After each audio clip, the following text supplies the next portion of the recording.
Okay.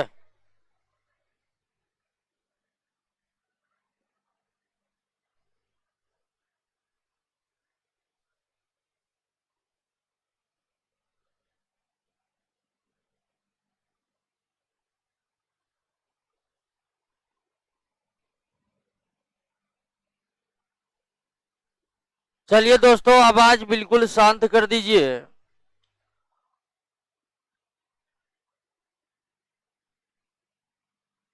आवाज बिल्कुल बंद कर दीजिए।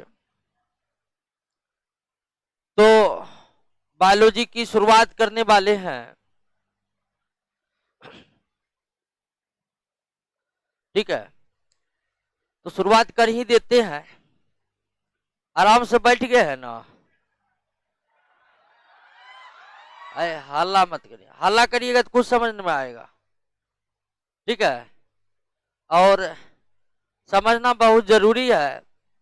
और इसमें कोई शक नहीं है कि नौकरी दिनों दिन भारी होते जा रहा है।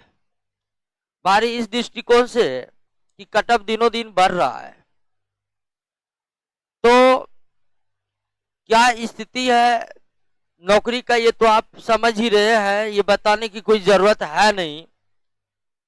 दिनों दिन कटअप एग्जाम के बहुत ऊपर जा रहे हैं। हाल फिलहाल में जो बिहार सरकार के एग्जाम हुए थे, दरोगा का 80-82 कटअप चला गया था। तो सवाल है कि तैयारी कैसे किया जाए। तो एकमात्र ही तरीका है कि पढ़कर ही आप एग्जाम निकाल सकते हैं। दूसरा दूसरा बात है कि एक और प्रश्न आता है कि कितना पढ़ा जाए कि एग्जाम निकल जाए। तो हम लोग जो पटना में है, तो निश्चित ही पढ़ने के लिए ही पटना में है। सारा समय ही पढ़ने के लिए है। इसीलिए जो भी समय है वर्तमान में आपके पास, और जिस उद्देश्य से आप पटना में रह रहे हैं, उसका काम ही मतलब उस समय का यही उपयोग है कि सारे समय का उपयोग कीजिए पढ़ने का, और लगातार कीजिए। अगर पढ़ने के सिवा कोई और काम में समय को व्यतीत कर रहे हैं, तो निश्चित ही नौकरी नहीं होगा, क्योंकि किसी को नहीं हुआ है। हम कायल कर देंगे कि हो जाएगा। ठीक है, तो सारा समय उपयोग करना पड़ेगा, पढ़ने में देना पड़ेगा। ये सच्चाई है, चाहे इस सच्चाई से आप खुश हो या ना हो। तो फिलहाल बायोलॉजी की हम शुरुआत कर रहे हैं, और कैसे बायोलॉजी होगा ये रोशन सर आपको इंट्रोडक्शन क्लास में बता ही दिए होंगे। ठीक है, कि कैसे क्या होगा। हर एक बैच में रहता है कि थ्योरी को आपको समझा दिया जाए, फिर एक एक करके क्वेश्चन को करवा दिया जाए। ठीक है,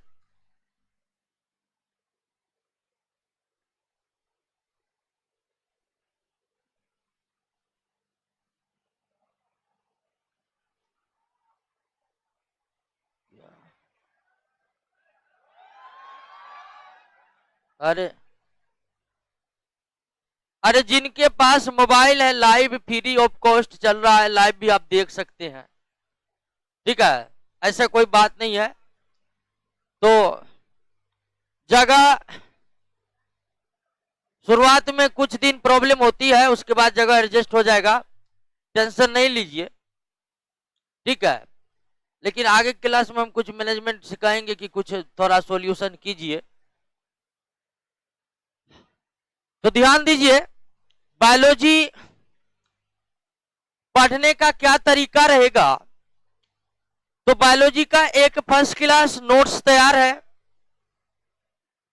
उस नोट्स को आप डाउनलोड कर लीजिए ऐप पर से, उसके बाद उन्हें प्रिंट करा लीजिए, या फिर कोचिंग में जो प्रिंटेड मटेरियल है उसको ले लीजिएगा। और यहां पर है, बात बंद करो जी, बात बंद करो। और पहले हम थ्योरी को एक एक करके क्लियर कर देंगे, फिर आपको क्लास में ही प्रत्येक प्रश्नों पर हम डिस्कस करेंगे। क्योंकि पढ़ने का एकमात्र उद्देश्य यहां पर यह है कि प्रश्न बननी चाहिए। पूरा पढ़ लिए और प्रश्न नहीं बना तो फिर दिक्कत है।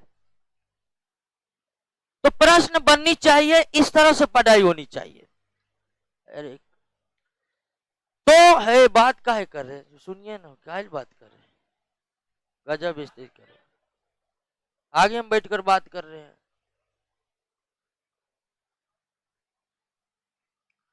ध्यान दीजिए, ध्यान दीजिए।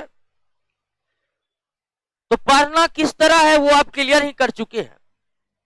तो आइए शुरुआत ही कर देते हैं बायोलॉजी का क्या है। और पहला चैप्टर जो है बायोलॉजी का वो है क्या, साइटोलॉजी।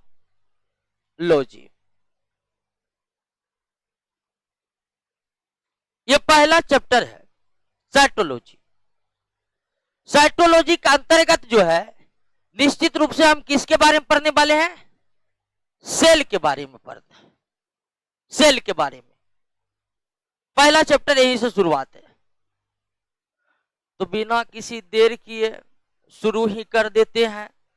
और ध्यान दीजिएगा एक बात का कि बायोलॉजी हम जो पढ़ा रहे हैं, हम कोई प्रोफेसर नहीं है बायोलॉजी का, ठीक है। यानी कि बायोलॉजी बहुत ही बड़ा सब्जेक्ट है, बहुत बड़ा। निश्चित तौर पर अगर इसका सारा कॉन्सेप्ट हमें लेना है तो हमें इसके लिए प्रोफेसर के शरण में ही जाना पड़ेगा। तो बायोलॉजी हम पढ़ा जरूर रहे हैं, लेकिन इसका मतलब ये नहीं समझना है कि हम बायोलॉजी के प्रोफेसर हैं और आपको सब कुछ समझा देंगे, क्योंकि हम भी बहुत कम ही जानते हैं बायोलॉजी के बारे में।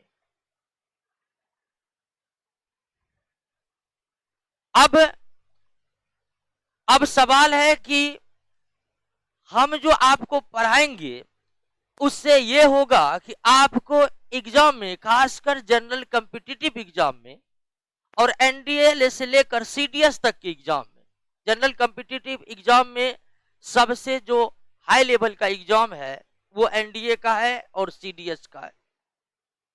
इन दोनों में साइंस का लेवल काफी हाई रहता है। तो एनडीए से लेकर सीडीएस तक के एग्जामों के सवाल में आपको कोई दिक्कत नहीं होने वाला है। लेकिन जो कहिएगा कि इससे बायोलॉजी पढ़कर हम बायोलॉजी का पूरा ज्ञाता हो जाएंगे, तो ऐसा तो संभव नहीं है, क्योंकि हम खुद ज्ञाता नहीं है। तो हमारा दृष्टिकोण यही रहेगा, आपको इस तरह से बायोलॉजी को पढ़ाया जाए कि ताकि एग्जाम के प्रश्नों को बनाने में किसी भी तरह के दिक्कत ना हो। और पहला चैप्टर क्या है, सेल है, साइटोलॉजी है, इसी के बारे में पढ़ना है। तो आइए शुरुआत कर देते हैं। रेडी है ना सब लोग शुरुआत करने के लिए? तो इस पृथ्वी पर दो ही प्रकार के पदार्थ है, दो ही प्रकार, एक लिविंग थिंग्स और दूसरा नॉन लिविंग थिंग्स। दो ही प्रकार के हैं। क्या तीसरा प्रकार है?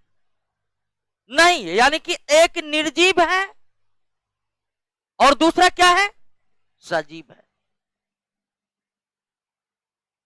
पृथ्वी तो छोड़िए, पूरा ब्रह्मांड में भी वैज्ञानिकों को यही अनुमान है कि दो ही प्रकार के पदार्थ है ही। उसे पदार्थ का संबंध निर्जीव के लिए ही किया जाता है। फिलहाल हम दोनों के लिए कर रहे हैं, या तो सजीव है या फिर निर्जीव है, बीच में कोई नहीं है। वायरस के संबंध में कुछ भ्रांतियां हैं जो वायरस पढ़ने के साथ ही हम दूर करेंगे।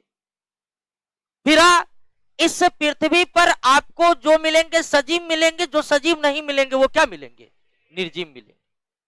और इसमें क्या अंतर है दोस्तों, ये बताने की जरूरत नहीं है। सजीव वो है जिसमें जान है और निर्जीव वो है जिसमें जान नहीं। तो इन सजीव और निर्जीव की जो पदार्थ, सजीव और निर्जीव जो वस्तुएं हैं, उनमें जब हम निर्जीव के संरचनाओं को देखते हैं, नॉन लिविंग थिंग्स के संरचनाओं को हम देखते हैं, स्ट्रक्चर को देखते हैं, तो इसका निर्माण जो है ना, इसका निर्माण में सबसे छोटा यूनिट कौन है?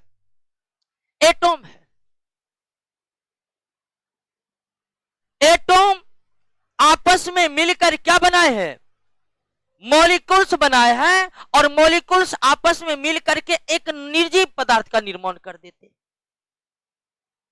अर्थात निर्जीव पदार्थों का निर्माण, लिविंग थिंग्स का जो पूरा संरचना बना है, सॉरी नॉन लिविंग थिंग्स का, उसमें सबसे छोटा इकाई कौन होता है? एटॉम होता है। एटॉम आपस में मिलकर क्या बनाते हैं? मॉलिक्यूल्स, और मॉलिक्यूल्स का ढेर आपस में मिलकर क्या बन जाते हैं? निर्जीव बन जाते हैं। तो जिस तरह से निर्जीव पदार्थों की निर्माण प्रक्रिया कुछ इस तरह से है, तो निश्चित ही सजीवों की निर्माण प्रक्रिया तो किसी ना किसी तरह से शुरू जरूर हुई होगी कि नहीं हुई होगी। तो निर्जीव पदार्थों के संरचनाओं में आपको कोई दिक्कत नहीं होगा। अब जब मॉलिक्यूल्स और मॉलिक्यूल्स मिलकर निर्जीव पदार्थ, लेकिन जब हम सजीवों के संरचनाओं को देखते हैं, सजीवों के संरचनाओं को जब हम देखते हैं, तो सजीवों के संरचनाएं निर्जीव से तो बिल्कुल भिन्न होगी, इतना तो आपको अंदाजा होगा ही होगा। और न सिर्फ भिन्न होगी, इसके अलावे इसकी संरचना निश्चित ही जटिल होगी। किसके तुलना में? निर्जीव की। और एक सजीव की निर्माण प्रक्रिया पर जब आप बात करिएगा, तो इसकी निर्माण प्रक्रिया की शुरुआत होती कहां से? सेल से। ठीक उसी प्रकार जिस प्रकार निर्जीव की निर्माण प्रक्रिया की शुरुआत कहां से हुई है? एटॉम से हुई है। इसकी निर्माण प्रक्रिया सेल से शुरू हुई है। सेल आपस में मिलकर क्या बना लिए हैं? टिश्यू बना लिए हैं। टिश्यू आपस में मिलकर क्या बनाते हैं? ऑर्गेन। ऑर्गेन आपस में मिलकर क्या बनाते हैं? Organ system. और फाइनली ऑर्गेन सिस्टम मिलकर एक सजीव बॉडी का, एक लिविंग बॉडी का निर्माण करता। अर्थात सजीवों की निर्माण प्रक्रिया की शुरुआत जो होती है वो सेल से होती है, कोशिका से। हिंदी में क्या कहते हैं इसको? कोशिका से होती है। सेल आपस में मिलकर क्या बनाते हैं? टिश्यू बनाते हैं, यानी कि उत्तक बनाते हैं। उत्तक मिलकर आपस में ऑर्गन यानी अंग बनाते हैं। अंग मिलकर आपस में अंग तंत्र बनाते हैं, जैसे श्वसन तंत्र हो गया, पाचन तंत्र हो गया, उत्सर्जन तंत्र हो गया, वगैरह वगैरह। और कई अंग तंत्र आपस में मिल करके क्या बनाते हैं? तो सजीव और निर्जीव की जो संरचनाएं हैं उसको आप समझे कि नहीं समझे? यानी कि जिस तरह निर्जीव के शरीर की, निर्जीव पदार्थ की सूक्ष्मतम इकाई क्या हो जाता है, ठीक उसी तरह एक सजीव शरीर की जो सूक्ष्मतम इकाई है वो क्या हो जाता है? सेल हो जाता है। यहीं से निर्माण प्रक्रिया शुरुआत होता है। अगर हम सेल शब्द को गायब कर दे तो हम एक सजीव शरीर की कल्पना नहीं कर सकते। ठीक उसी तरह अगर एटॉम शब्द को गायब कर दे तो हम एक निर्जीव चीज की कल्पना नहीं कर सकते। यानी इस ब्रह्मांड में दो ही चीज मूल है, एक एटॉम, दूसरा सेल। और जिस तरह से केमिस्ट्री में एटॉम का महत्व है, उसी के पैरेलल बायोलॉजी में किसका महत्व है? निर्जीव के बारे में हम केमिस्ट्री में पढ़ते हैं और सजीव के बारे में हम बायोलॉजी में पढ़ते हैं। और दोनों के बीच रिलेशन, उनके एनवायरनमेंट के साथ कैसा है, ये हम फिजिक्स में पढ़ते हैं। फिलहाल हम बायोलॉजी पढ़ रहे हैं तो निर्जीव चीजों को हटा देते हैं, सिर्फ पैरेलल करने के लिए हम आपको लाए हैं कि इस ब्रह्मांड और इस पृथ्वी में दो ही चीज मूल है, एक एटॉम और दूसरा सेल। तो सजीव की निर्माण प्रक्रिया की शुरुआत कहां से हुई है? सेल से हुई है। सेल मिलकर क्या बनाते हैं? टिश्यू। टिश्यू मिलकर क्या बनाते हैं? ऑर्गन। ऑर्गन मिलकर क्या बनाते हैं? और फाइनली ऑर्गन सिस्टम। अब हमसे अगर पूछा जाए कि सेल क्या है, सेल क्या है, तो हम क्या जवाब दे सकते हैं? तो आप देखिए कि एक सजीव के शरीर की जो संरचना बनी है वो किसके बदौलत बनी है? सेल के बदौलत। क्योंकि सेल नहीं रहेगा आप इन सब चीजों की कल्पना करेंगे? सेल ही नहीं रहेगा तो एक सजीव के शरीर के स्ट्रक्चर बनाने में जो यूनिट के रूप में काम कर रहा है वो कौन है? सेल। इसके अभाव में एक सजीव की संरचना बन ही नहीं सकती है। क्योंकि यह सेल संरचना बनाने में मुख्य भूमिका अदा कर रहा है या इसी के बदौलत संरचना बना रहा है, तो हम तो इतना तो कह ही सकते हैं, ठीक है, इतना तो कह ही सकते हैं कि सेल सजीव बॉडी, लिविंग बॉडी का स्ट्रक्चरल यूनिट है। क्या है? स्ट्रक्चरल यूनिट है, यानी हिंदी में कहेंगे संरचनात्मक इकाई है। क्या है? संरचनात्मक इकाई है। क्यों है? तो इसके बिना संरचना बन ही नहीं सकती है किसी सजीव की। कोई भी सजीव का हम सेल के बिना कल्पना नहीं कर सकते हैं। आप जितना भी पृथ्वी पर सजीव देख रहे हैं उन सब की संरचना इसी के बदौलत बना है, इसीलिए इसे हम कहते हैं संरचनात्मक इकाई, अर्थात संरचना बनाने वाली इकाई। दूसरी बात आप ध्यान दीजिए कि सजीव जिंदा रहता है किस लिए या किसके कारण? हम जिंदा है किस लिए या किन कारणों से? हम जिंदा इसलिए है दोस्तों क्योंकि हमारे अंग काम कर रहे हैं। हमारे अंग क्या कर रहे हैं? काम कर रहे हैं। अंग कोई ना कोई काम करते रहता है और अंग के काम करने के बदौलत ही एक सजीव का शरीर जिंदा रहता है।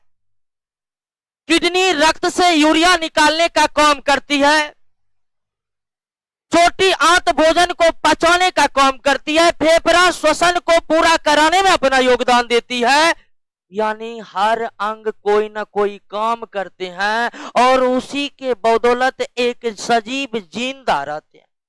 अंग काम करना बंद कर दे तो शरीर काम करना बंद कर देगा, और जब शरीर काम करना बंद कर दे तो उसे मृत शरीर की संज्ञा दी जाएगी। दी जाएगी कि नहीं दी जाएगी?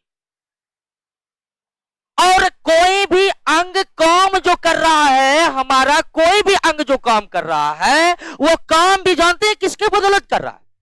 सेल के बदौलत काम कर रहा है। हमारी छोटी आंत भोजन को पचाने का काम कर रही है, तो छोटी आंत भोजन का पचाने का काम किसके सहायता से कर रही है? सेल। वो भी कोशिकाओं से बना एक अंग है और उनका सारे कोशिकाएं काम कर रही है, इसलिए छोटी आंत काम कर रही है। अगर कोशिका ही काम करना बंद कर देगा, उत्तक काम नहीं करेगा और आगे चलकर ऑर्गन काम करना बंद कर देगा, सजीव मृत हो जाएगा। कोई भी जो अंग काम करता है तो वो काम उसका प्रत्येक कोशिकाओं के द्वारा संपन्न होता है। अगर कोशिका ही काम में सहयोग ना करेगा तो फिर अंग के काम करने का कोई मतलब ही नहीं रह जाता दोस्तों। तो एक सजीव जिंदा रहता है क्यों? तो उनके सभी अंग काम करते, और उनके सभी अंग काम तब करेंगे जब उस अंग के सभी कोशिकाएं काम करेंगे। कोशिका काम करना बंद कर देगा तो अंग भी काम करना बंद कर देगा।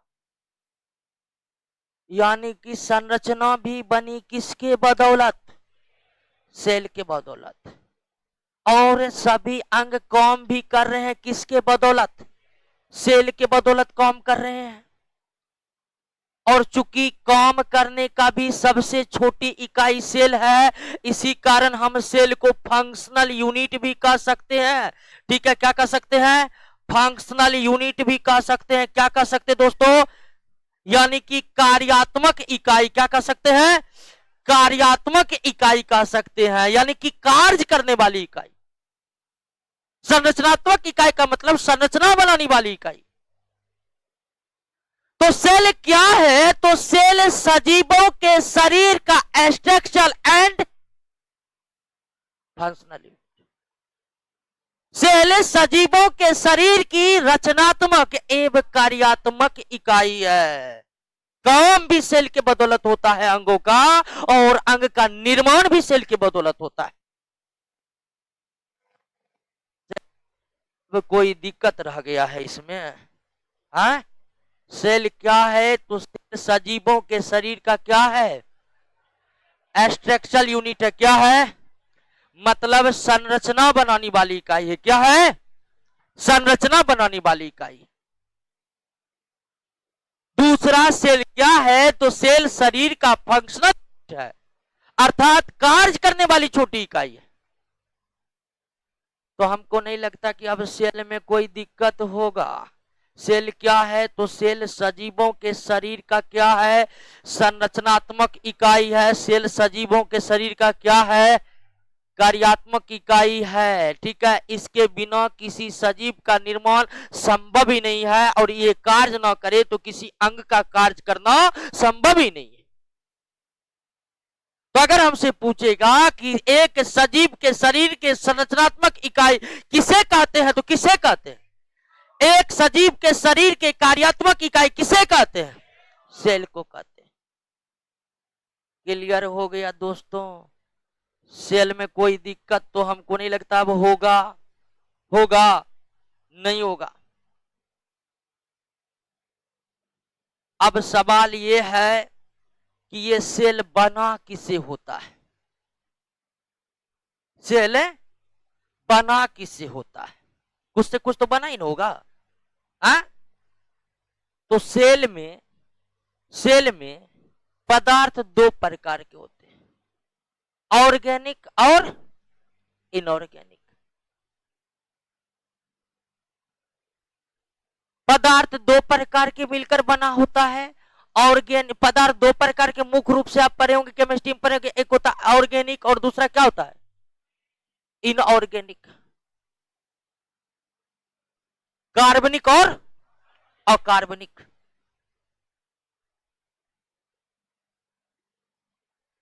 तो ये जो सेल है ये कार्बनिक पदार्थों से भी मिलकर बना हुआ है और अकार्बनिक पदार्थों से मिलकर बना हुआ, दोनों पदार्थ से मिलकर बना हुआ।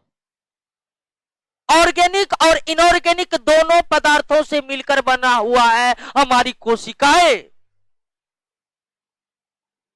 अकार्बनिक पदार्थों का अंश ज्यादा है, अकार्बनिक पदार्थों का अंश क्या है? कम है। अब सवाल है कौन कौन ऑर्गेनिक पदार्थ और कौन कौन इनऑर्गेनिक पदार्थ है, तो उसके बारे में हम आगे पढ़ेंगे। लेकिन अगर सवाल उठे कि सेल के निर्माण में किन प्रकार के पदार्थ भाग लेते हैं, तो सेल के निर्माण में कार्बनिक और अकार्बनिक दोनों प्रकार के पदार्थ भाग लेते हैं। कार्बनिक अकार्बनिक दोनों प्रकार के, ऑर्गेनिक इनऑर्गेनिक दोनों प्रकार के पदार्थ भाग, और इनका रेशियो अगर हम देखें तो इसका रेशियो होता है 81 और 19, यानी कि 81% सेल इनऑर्गेनिक अकार्बनिक पदार्थों से बना हुआ है, जबकि 19% सेल का भाग किससे बना हुआ है? ऑर्गेनिक यानी कि कार्बनिक पदार्थों से बना हुआ है। क्लियर हो गया? बात समझ गए? और अकार्बनिक पदार्थ इनऑर्गेनिक में सबसे ज्यादा इसमें क्या है? जल, सबसे ज्यादा। तो सेल क्या है? क्लियर हो गया? सेल सजीवों के शरीर का रचनात्मक एवं क्रियात्मक इकाई है। सेल जो है वो सजीवों के शरीर का स्ट्रक्चरल और फंक्शनल यूनिट है। स्ट्रक्चरल और फंक्शनल यूनिट का क्या मतलब हुआ ये तो आप समझ ही गए हैं। बना किससे है यह सेल? तो बना किससे है जी? कार्बनिक और अकार्बनिक दोनों पदार्थों से बना है, जिनमें अकार्बनिक पदार्थों की मात्रा काफी ज्यादा है, 81% है, और कार्बनिक पदार्थों की मात्रा क्या है? कम है, 19%।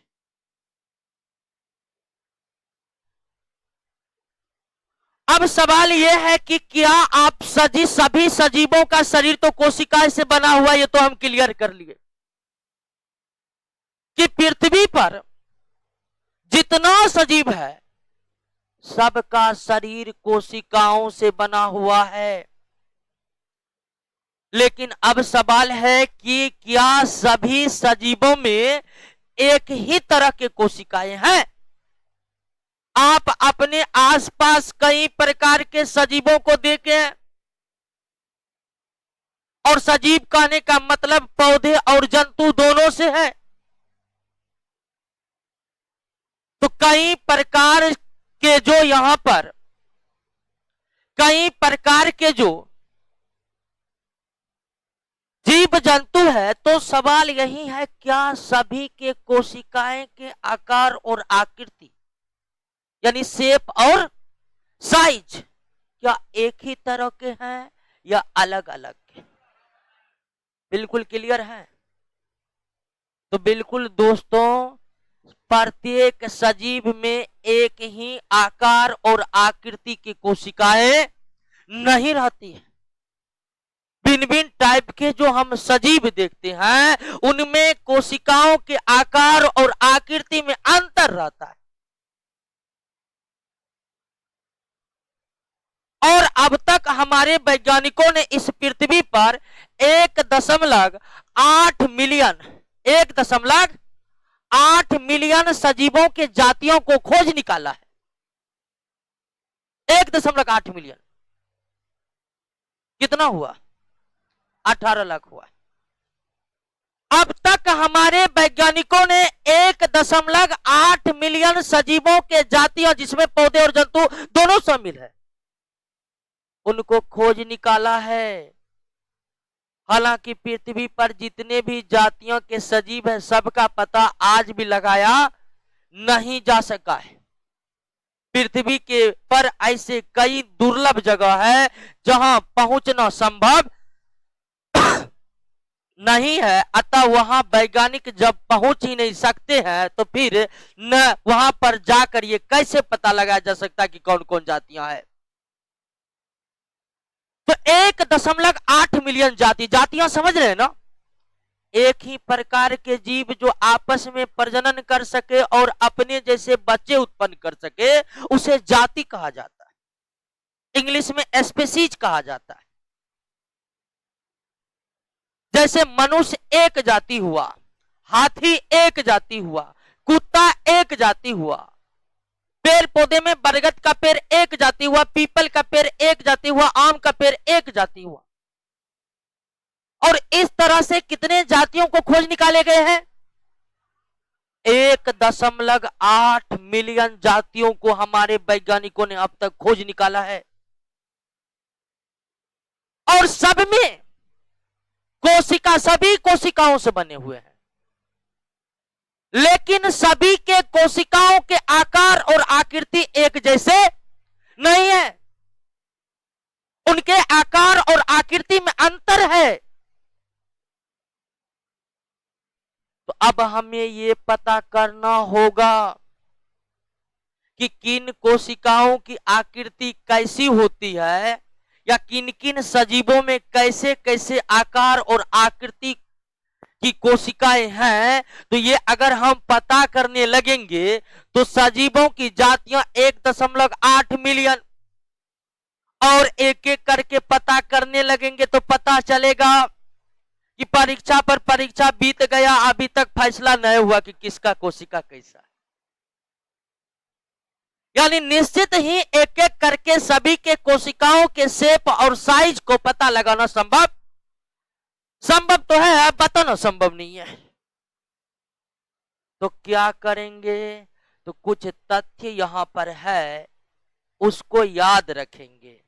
यानी सबसे छोटी कोशिका जो वैज्ञानिकों ने अब तक खोज निकाला है वो एक माइकोप्लाज्मा बैक्टीरिया में है। सबसे बड़ी कोशिका जो अब तक वैज्ञानिकों ने खोजा है वो शुतुरमुर्ग के अंडे में।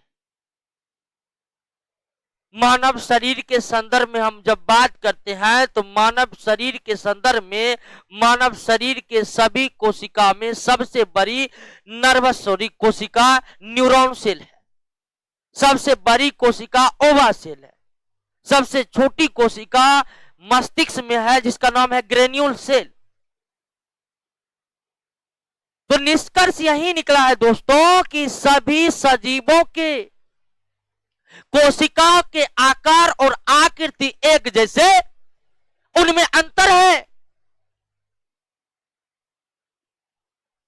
और अगर हम एक एक सजीवों के कोशिका के आकार और आकृति पर बात करना शुरू करेंगे तो यह संभव नहीं हो पाएगा कि सभी सजीवों पर हम बात कर सके। इसलिए कुछ तथ्यात्मक चीज यहां पर है जिसको हमें याद रखना है। जैसे सबसे छोटी कोशिका कौन है? माइकोप्लाज्मा। हालांकि माइकोप्लाज्मा से भी छोटी हो सकती है, लेकिन उन्हें वैज्ञानिकों ने अब तक खोजा, यानी कि जितने भी जीव जंतु खोज लिए गए हैं उनमें सबसे छोटी कोशिका माइकोप्लाज्मा का है। और हम आपको बताएं कि पृथ्वी पर अभी उपस्थित सभी जातियों को खोजा नहीं जा सका है। और आपको जानकर हैरानी होगी कि वैज्ञानिक कह रहे हैं कि 1.8 मिलियन जिसको अब तक खोज निकाले हैं, ये पृथ्वी पर पाए जाने वाले जातियों का मात्र कितना परसेंट है? 20% है, यानी 80% को खोजा जाना अब भी क्या है? बाकी है। 80% को खोजा जाना अब भी क्या है? बाकी है।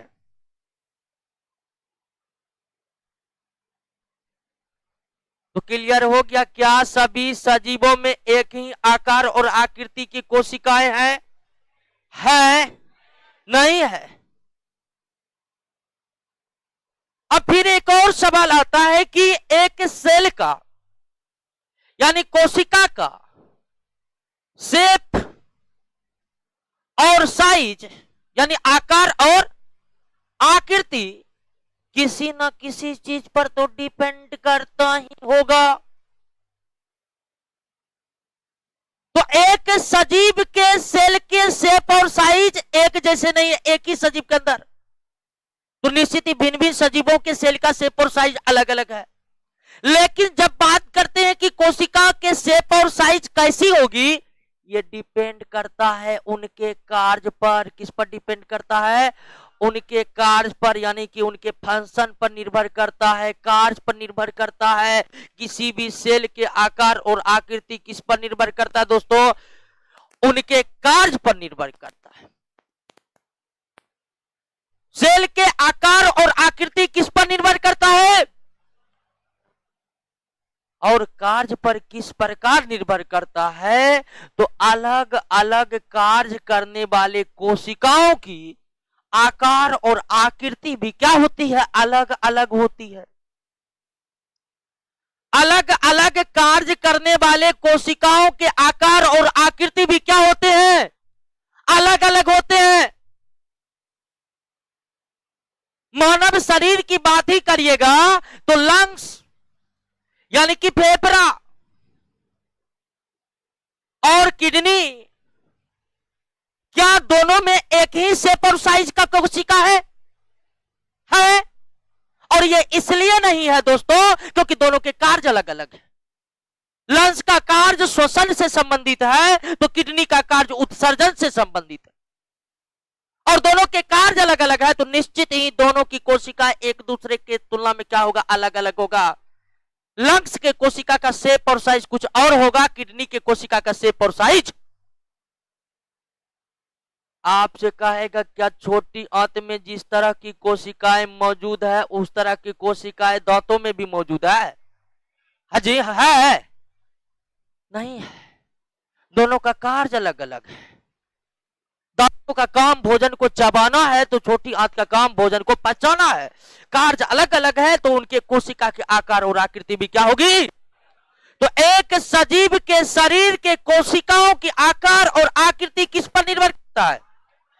यानी समान कार्य करने वाले कोशिका एक ही तरह के होते हैं और अलग अलग कार्य करने वाले कोशिका के आकार और आकृति भी क्या होते हैं? अलग अलग होते हैं। नहीं, मानव का दांत कहिएगा, जानवर का दांत कहिएगा, एक ही तरह का कोशिका होगा।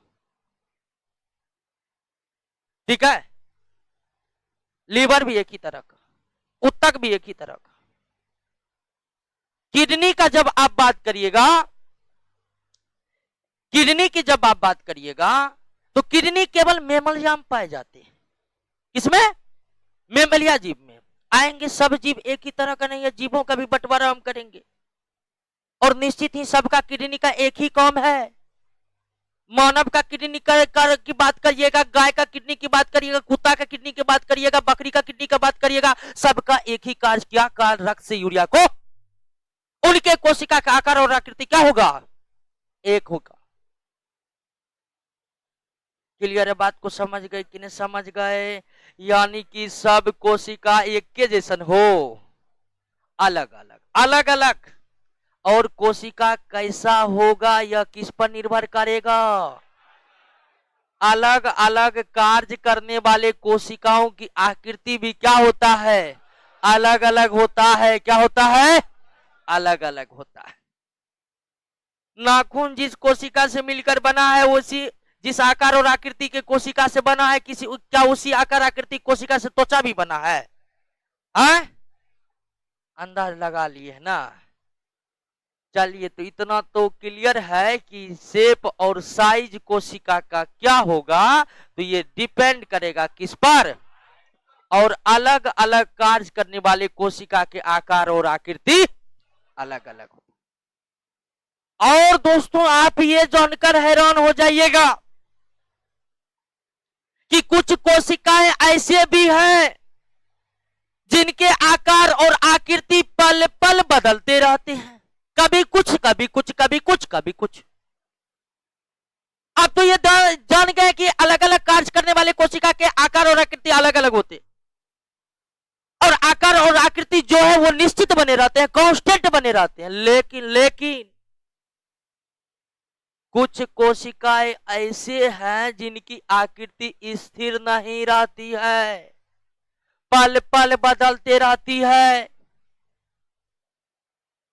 और ऐसा कोशिका कहीं दूर नहीं, हमारे शरीर के ब्लड में 3 प्रकार की कोशिका में एक है WBC, व्हाइट ब्लड कॉर्पोसेल्स। ठीक है, व्हाइट ब्लड कॉर्पोसेल्स, सेल भी कह सकते, कोई दिक्कत नहीं है। ये एक ऐसी कोशिकाएं हैं जिनकी आकार और आकृति हमेशा निश्चित नहीं रहती, कभी कुछ है कभी कुछ है, कभी कुछ है कभी कुछ। कोई दिक्कत नहीं ना? तो सबका कोशिका एक जैसा नहीं है, सबकी आकार और आकृति में अंतर है, और कुछ की आकार और आकृति पल पल क्या होती है? बदलते रहती है। हालांकि बदलते रहने वाली कोशिकाओं की संख्या बहुत कम है, अधिकांश कोशिकाओं की आकृति कांस्टेंट बनी रहती है। क्लियर है? बात समझ गए? अब सवाल दूसरा पर आइए। कोशिका क्या है, इसमें कोई दिक्कत? कोशिका के शेप और साइज क्या होगी, यह बात को आप समझे। अब आते हैं, क्या सभी सजीवों में कोशिकाओं की संख्या भी समान होती है? क्या सभी सजीवों में कोशिका की संख्या भी समान होती है? नहीं, लगता है कोशिका पढ़ के आए हैं आप लोग, और नोट्स है, वैसे कॉन्सेप्ट क्लियर हो रहा है। बिल्कुल सही बात है कि सभी सजीवों में कोशिका की संख्या भी समान नहीं, सभी सजीवों में कोशिकाओं की संख्या समान नहीं होती है। और कोशिका की संख्या की बात करिएगा तो कोशिका की संख्या किस पर निर्भर करता है? तो कोशिका की संख्या शरीर के आकार पर निर्भर करता है। कोशिका की संख्या किस पर निर्भर करता है? जितना बड़ा आकार उतनी अधिक संख्या में कोशिका। एक सजीव के शरीर का आकार जितना बड़ा होगा उनमें कोशिकाओं की संख्या उतनी अधिक होगी। आपसे पूछेगा कि हाथी में ज्यादा कोशिका है कि चूहा में? हाथी में होगा नहीं जी। अब मोटे आदमी की पतले आदमी में?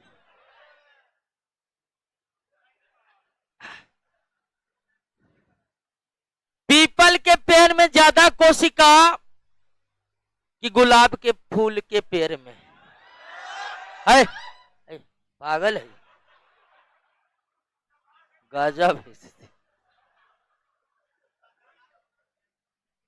आइए हल्ला नहीं करिए, एक बात तय कर लीजिए कि समझ हम तब सकते हैं जब गंभीरता को बरतेंगे। हल्ला करिएगा टेंशन बाहर हो जाएगा, टेंशन बाहर हो जाएगा, दिमाग समझना छोड़ देगा। दिमाग समझना छोड़ देगा, आप समझ नहीं पाइएगा। समझ नहीं पाने का अंतिम कारण क्वेश्चन नहीं बनेगा और उसका सबसे भयानक परिणाम यह होगा कि नौकरी नहीं।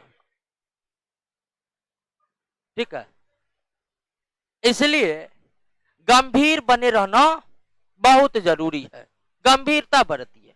ठीक है, हल्ला मत करिए उतना। ठीक है, अब ध्यान दीजिए, ये तो क्लियर हो गया, इसमें कोई शक नहीं है कि आप कोशिकाओं के आकार, कोशिकाओं की संख्या की बात करिएगा तो ये कोशिका की संख्या सजीवों के आकार पर निर्भर करता है। जितना बड़ा आकार होगा सजीव के शरीर का उतनी ही अधिक संख्या में उसमें क्या होगी? कोशिका होगी। और कोशिकाओं के संख्या के आधार पर,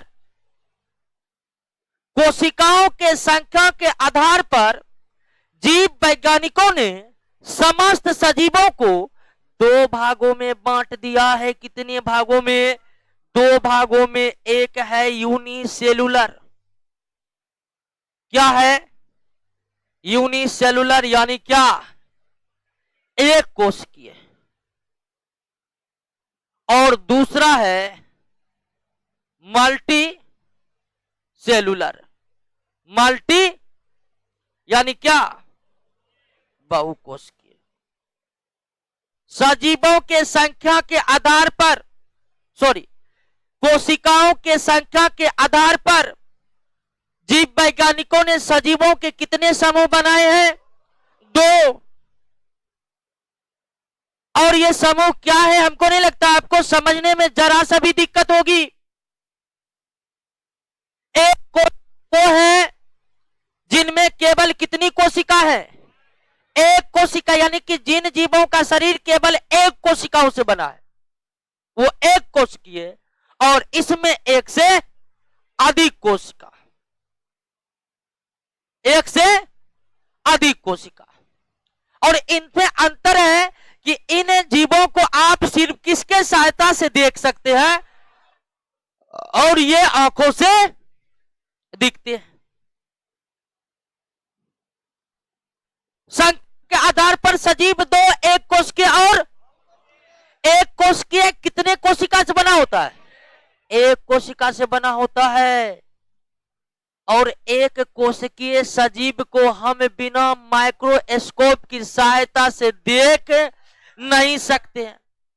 अब जब एक कोशिकीय सजीवों को हम बिना माइक्रोस्कोप के सहायता से नहीं देख सकते हैं तो इसका मतलब ये भी हुआ कि सेल को भी हम बिना माइक्रोस्कोप की सहायता से नहीं देख सकते।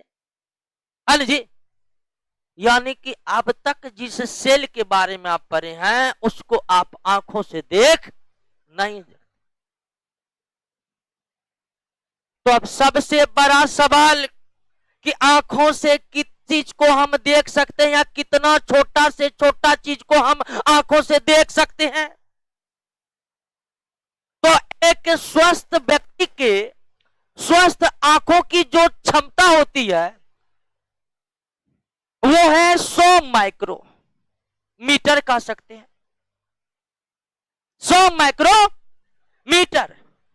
अर्थात एक स्वस्थ मानव का स्वस्थ आंख इससे छोटे चीजों को नहीं देख सकती है।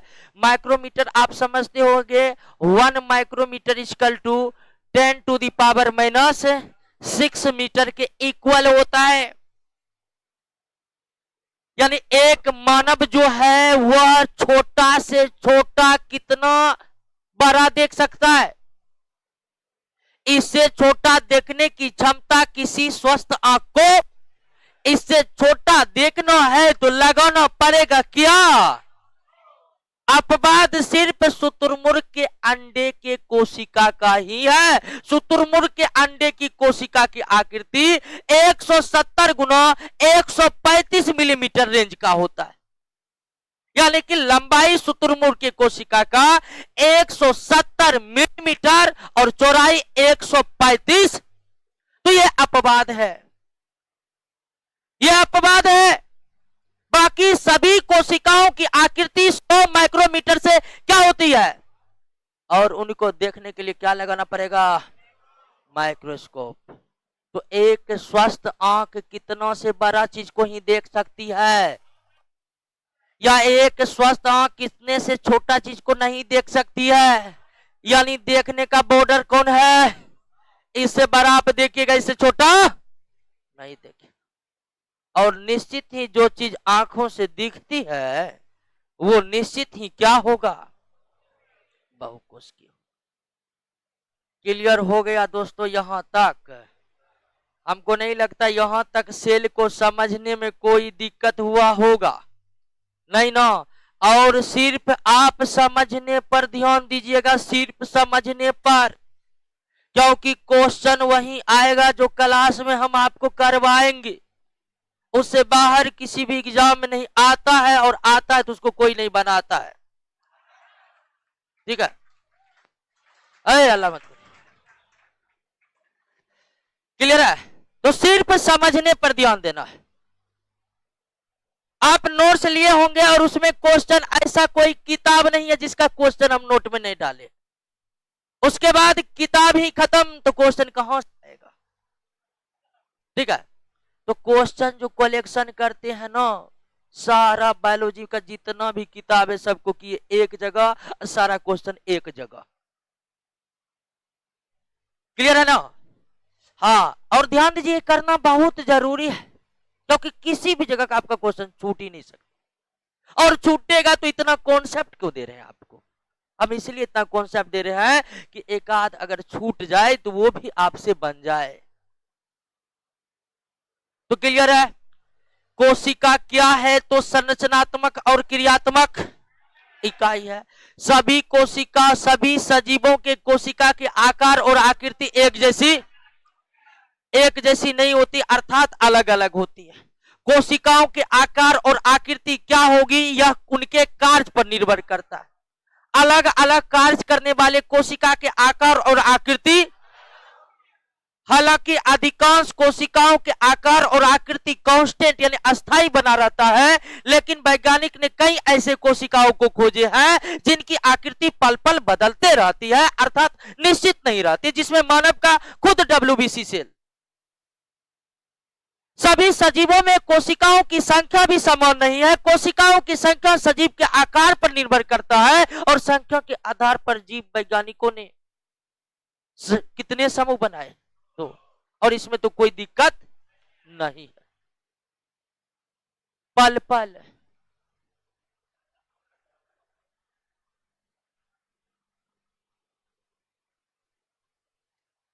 ऐसा ऐसा उसकी प्रकृति है। ठीक है? सूरज क्यों चमकता है? तो उत्तर नाभिकीय संलयन है।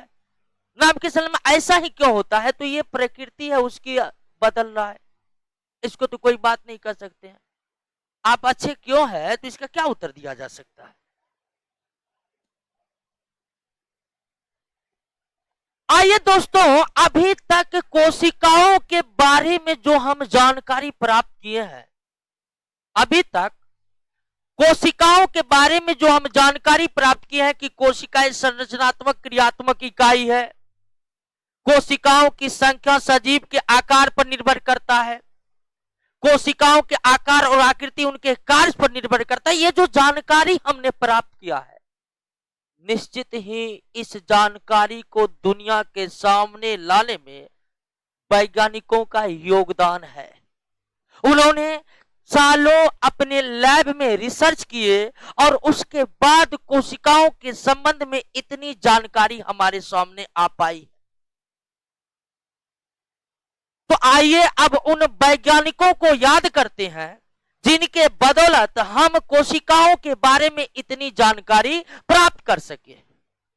और वैज्ञानिकों को याद करना बहुत जरूरी है। नैतिक दृष्टिकोण से भी यह जरूरी है कि हम उन लोगों को याद करें जिसके बदौलत इतनी जानकारी हमने हासिल कर रहे हैं, और परीक्षा के दृष्टिकोण से तो जरूरी है ही।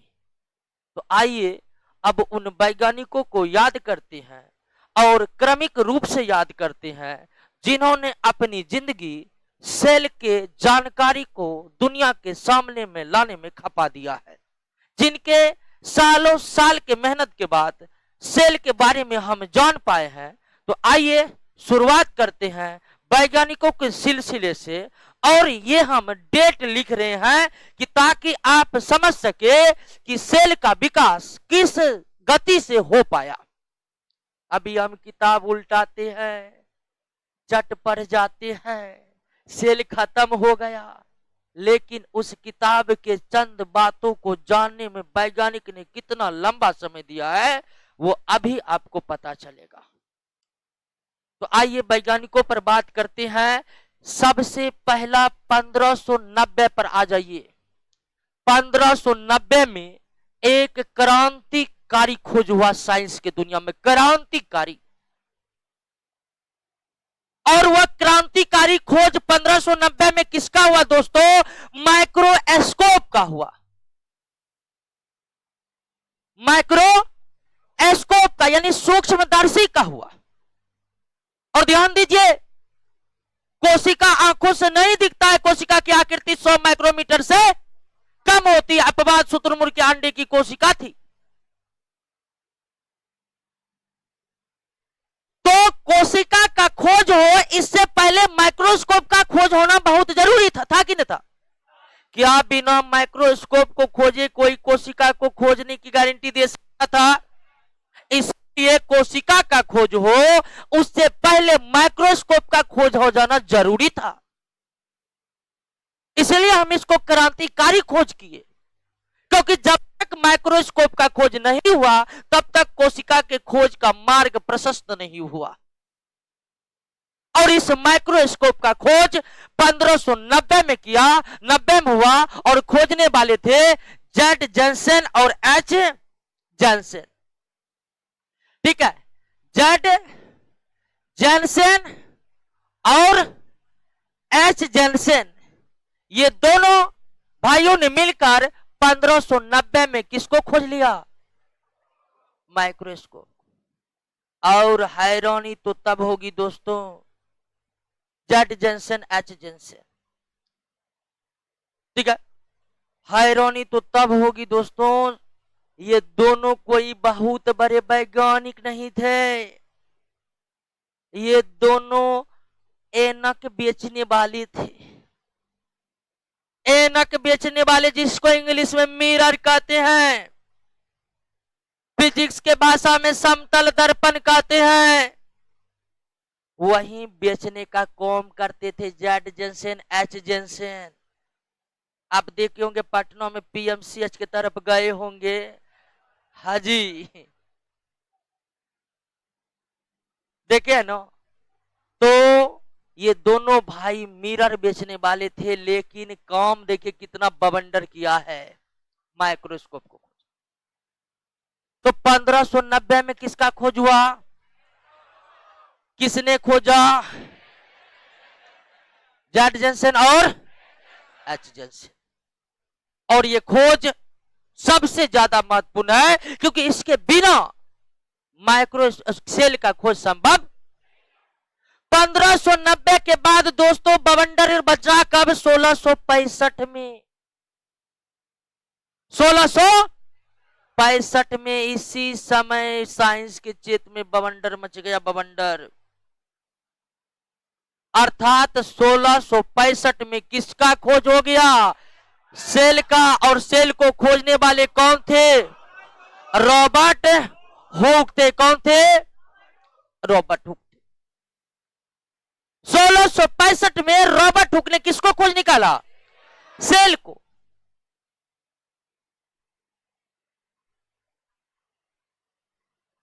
क्या हुआ? आए प्रश्न जो भी होगा सबका प्रश्न हम लेंगे, टेंशन नहीं लीजिए, सबका प्रश्न हम लेंगे। कोई भी दिक्कत आप प्रश्न पूछ सकते हैं, लेकिन हम पहले बता दिए कि सब कुछ हम जानते नहीं है। अब हाँ, बहुत लड़का आता है तो बायोलॉजी में बायोलॉजी पढ़ा दीजिएगा। हाँ पढ़ा देंगे, पढ़ाते हैं। तो जो पूछेंगे वो बताइएगा ना। कल जो पूछेंगे बताएंगे, तो कल जो पूछेंगे बता, हमको आता होगा तो ना बताएंगे। तो ये कौन हुआ जो पूछेंगे? कल बायोलॉजी बहुत बड़ा है, अब 12th का लेकर आके पूछने लगेगा तो जवाब कौन से देंगे हम? है हमारी योग्यताएं और संसाधन सीमित है, हम उसी के अंदर रहकर ना आपको बता पाएंगे। जो पूछिएगा सब कैसे हम जवाब दे सकते हैं? उतना ज्ञाता रहते तो हम भी जाकर मेडिकल वाले को पढ़ाते हैं। क्या कहा जरूरी था यहाँ पढ़ाने का था? तो निश्चित ही सबका सवाल लेंगे, कोई दिक्कत नहीं, सवाल कुछ भी कर सकते हैं। और इससे भी अगर नहीं जानते होंगे तो दूसरे दिन आकर आपको हम बताएंगे कि ये होगा। ठीक है, आइए दोस्तों, 1665 में किसका खोज हुआ? सेल का खोज हुआ। किसने खोजा? अब ध्यान दीजिए, अब थोड़ा विचार करते हैं कि रॉबर्ट हुक ने सेल को कैसे खोजा। रॉबर्ट हुक ने कैसे सेल को खोजा? इन्होंने एक पेड़ का छाल लिया, जिसको क्या कहते हैं? कॉर्क, यानी कि पेड़ का छाल। इस पेड़ के छाल को रॉबर्ट हुक ने पतला पतला और पतला का भी पतला काटा, यानी जितना संभव हो सका उसको पतला, जितना संभव हो सका। पेड़ की छाल अर्थात कॉर्क को रॉबर्ट हुक ने लिया और उसको जितना संभव सके उतना पतला किया, और उस पतले भाग को जब उन्होंने माइक्रोस्कोप से देखा, ठीक है, उस पतले भाग को जिसमें माइक्रोस्कोप से देखा तो उन्हें मधुमक्खी के छत्ते के समान दिखाई पड़े। क्या दिखाई पड़े? मधुमक्खी के छत्ते के समान आकृति दिखाई दिए। और मधुमक्खी के छत्ते के समान जो आकृति दिखाई दिए, इसी आकृति का नाम उन्होंने क्या दिया? अब सवाल है कि सेले नाम काहे दिया, कुछ और नाम काहे ने दिया? क्या ध्यान दिया ना बात को? और जिस माइक्रोस्कोप से रॉबर्ट हुक ने इस मधुमक्खी के छत्ते के आकार की संरचनाएं कॉर्क में देखी, उस माइक्रोस्कोप का निर्माण भी कौन किए थे? यानी 1590 में जो माइक्रोस्कोप खोजा गया था वो 1665 आते आते काफी ज्यादा प्रोग्रेस कर गया था। और इन्होंने वो माइक्रोस्कोप भी खुद बनाया था। और मधुमक्खी छत्ते के समान जो उन्हें छोटा छोटा कमरा दिखाई दिया, उसी को कहा सेल। और इस तरह से खोज हुआ किसका?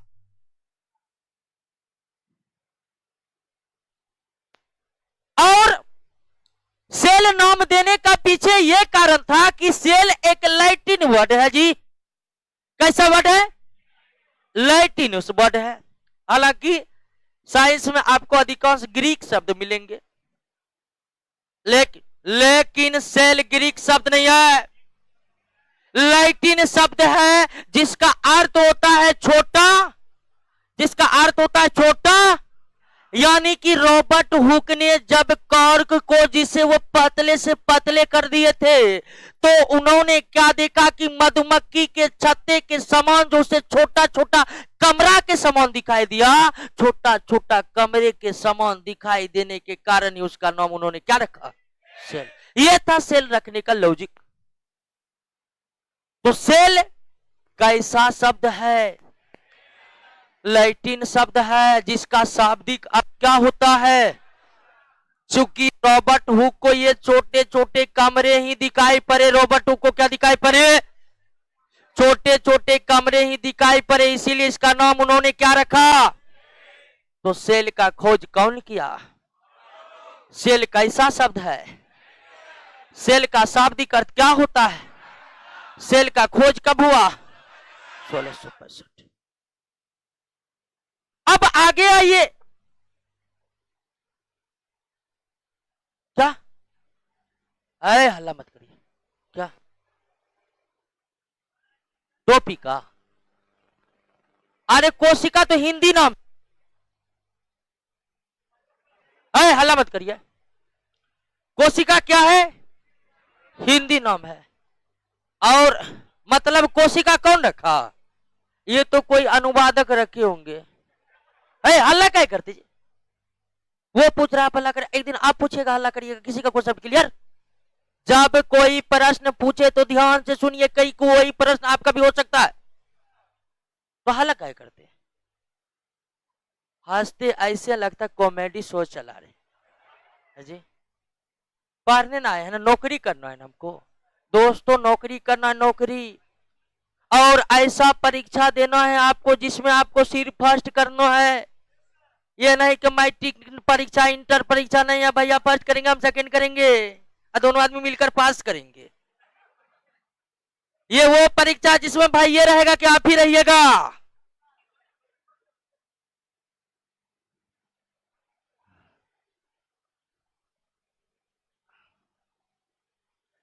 क्लियर है? तो कोशिका नाम कौन दिया है? वो अनुवादक तो पता नहीं कौन दिया है। क्लियर है? बात समझ गए? कोई दिक्कत नहीं। अब 1665 पे आ जाइए, 1683 पर देख रहे हैं कितना धीरे धीरे विकास हो रहा है। 1590 के बाद कुछ कुछ दिखा कब? और आप दोस्तों हैरान हो जाइएगा, 1665 के बाद आ जाइए 1683 पर।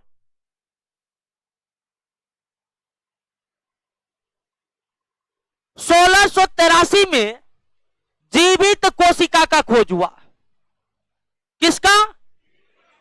जीवित कोशिका। यानी रॉबर्ट हुक ने जो कोशिका को खोजा था वो कोशिका क्या था? मृत कोशिका था। रॉबर्ट हुक ने जिस कोशिका को खोजा था वो क्या था? जीवित कोशिका खोजने का श्रेय मिला हुआ है ल्यूवेन हुक को।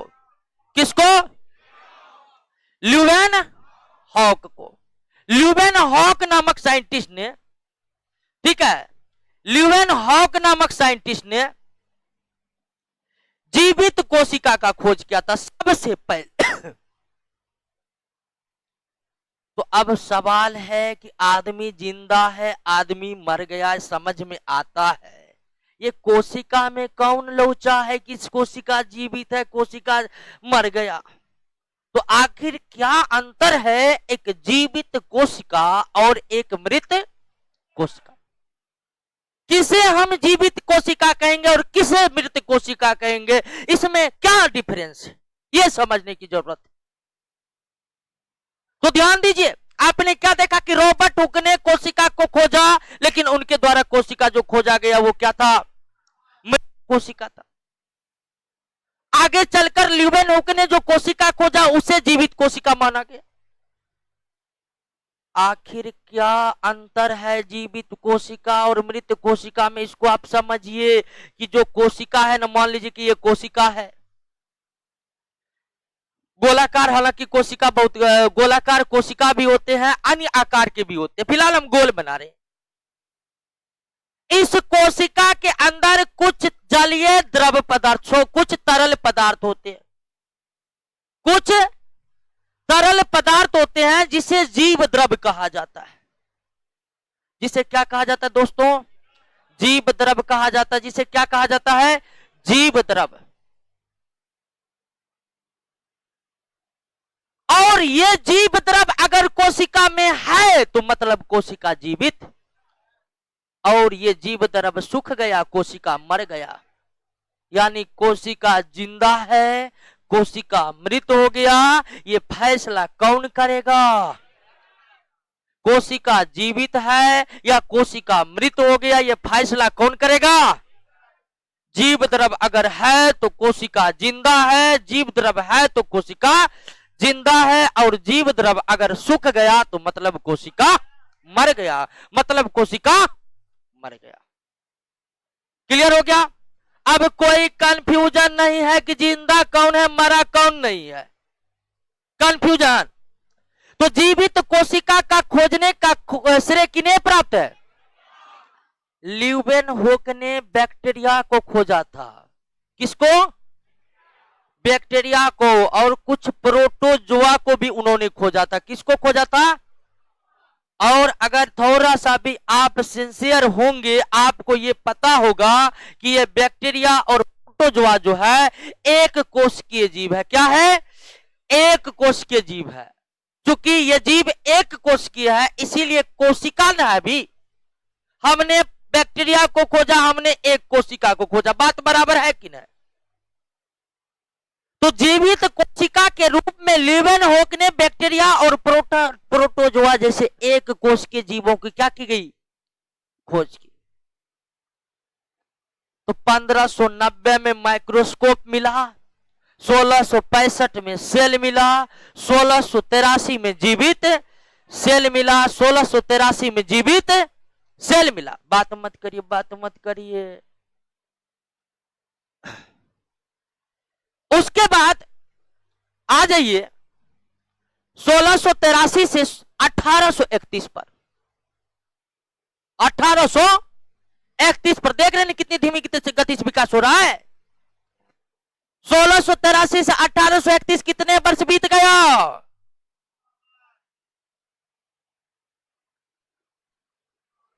अरे कहिए ना, लंबा वक्त बीत गया। क्या लंबा वक्त दोस्तों बीत गया।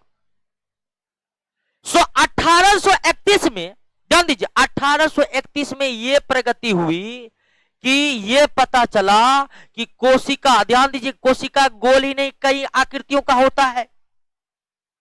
1831 में यह पता चला दोस्तों कि कोशिका के बीच बीच में एक गोलाकार सघन पदार्थ होता है और उसे नाम दिया गया न्यूक्लियस। और ये काम यानी कि हिंदी में केंद्रक, हिंदी में केंद्रक। और ये काम करने वाले थे रॉबर्ट ब्राउन।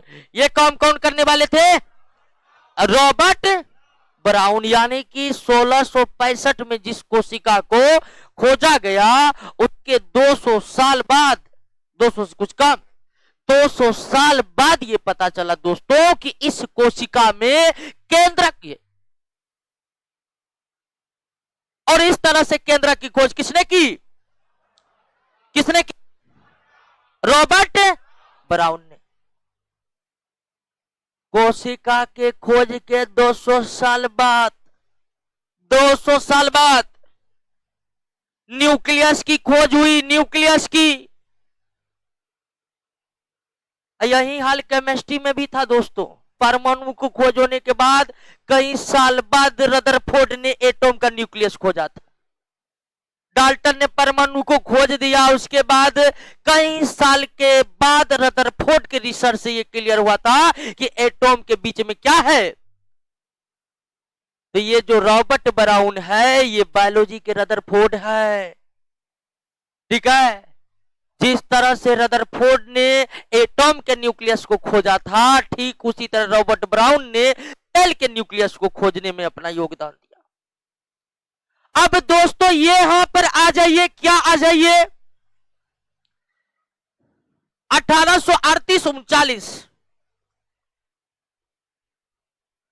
इस 1839 के दौर में बहुत ही महत्वपूर्ण प्रगति हुई सेल के क्षेत्र में।